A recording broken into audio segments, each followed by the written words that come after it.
The Honda Civic is what you'd call a safe bet.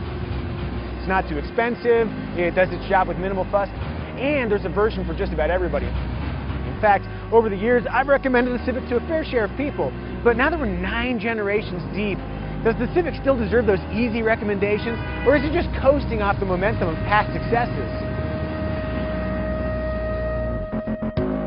Mind you, that's not some arbitrary question asked simply to give this video a theme. The folks at Honda wondered the exact same thing after introducing the 9th generation Civic in 2012.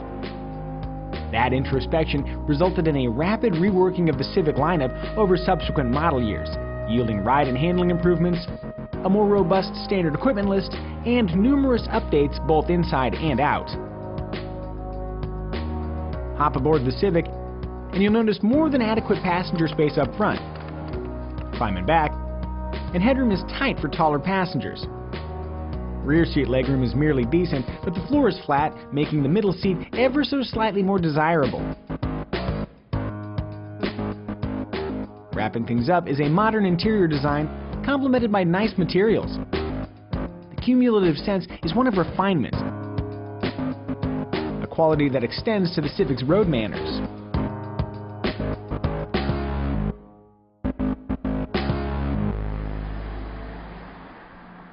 The key takeaway driving the Honda Civic is that there aren't any rough edges. The suspension isn't the softest in class, but it's certainly refined enough for most driving situations.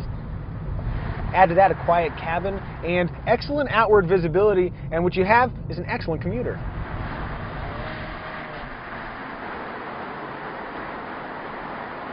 At the same time, the Honda Civic has an eager spirit about it. I don't know if spunky is the right word, but when the road winds, the Civic doesn't shy away. Sometimes fun to drive takes the form of twitchy handling, like the car absolutely can't wait to turn. It's not like that with the Honda Civic. The Civic's version of fun is that you make a request and then the car does exactly what you want it to do. Incidentally, I love the tiny steering wheel. Its small diameter gives the sense that you're driving something more interesting than a high-volume compact sedan, while its shape is perfectly matched to the shape of your hand. Imagine that. That leads to another Civic strength, ergonomics. From the driver's seat, you can see, and most importantly, reach all the controls. And the function of those controls is obvious. Really, our only interior complaint, besides armrests that aren't quite padded enough, is the lack of a volume control for the audio system. Yeah, if you're driving, you'll probably use the steering wheel controls, but for the times you're not, looking where you're tapping isn't as safe or as easy as reaching for the good old reliable knob. Another weak point is acceleration. The base 1.8-liter 4-cylinder only puts out 143 horsepower. So if you want anything more than adequate acceleration, look to the 205 horsepower Civic Si. In most Civics, engine power will be managed by a continuously variable transmission. That's the one without the gears. It's just got the 2 pulleys that vary length. Variable ratio, cylinder thing. It's really more of a cone.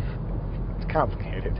The point is that it's a pretty good CVT, mostly because it doesn't seem like a CVT. When you push the throttle, it's almost like it downshifts to a lower gear, avoiding all that annoying engine droning that made early CVTs so damn terrible.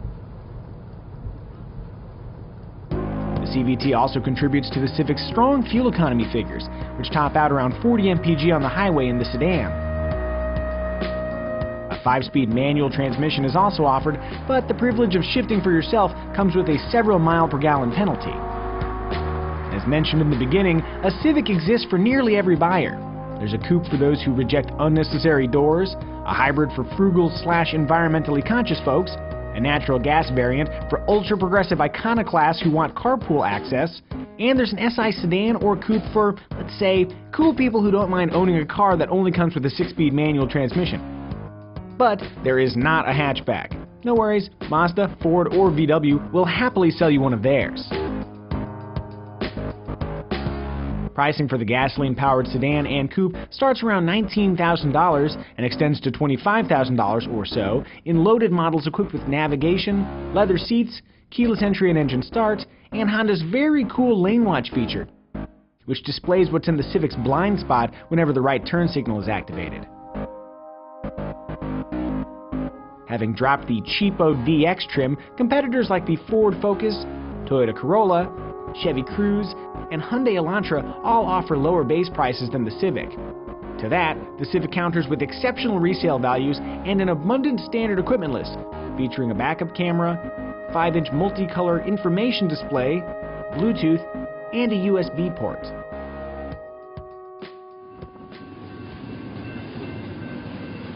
After more than 40 years, the Honda Civic remains very easy to recommend. Is this one my favorite? No, that honor goes to the 95 Civic SI hatchback. But from a comfort, refinement, and feature standpoint, the 9th generation Civic is the best one yet.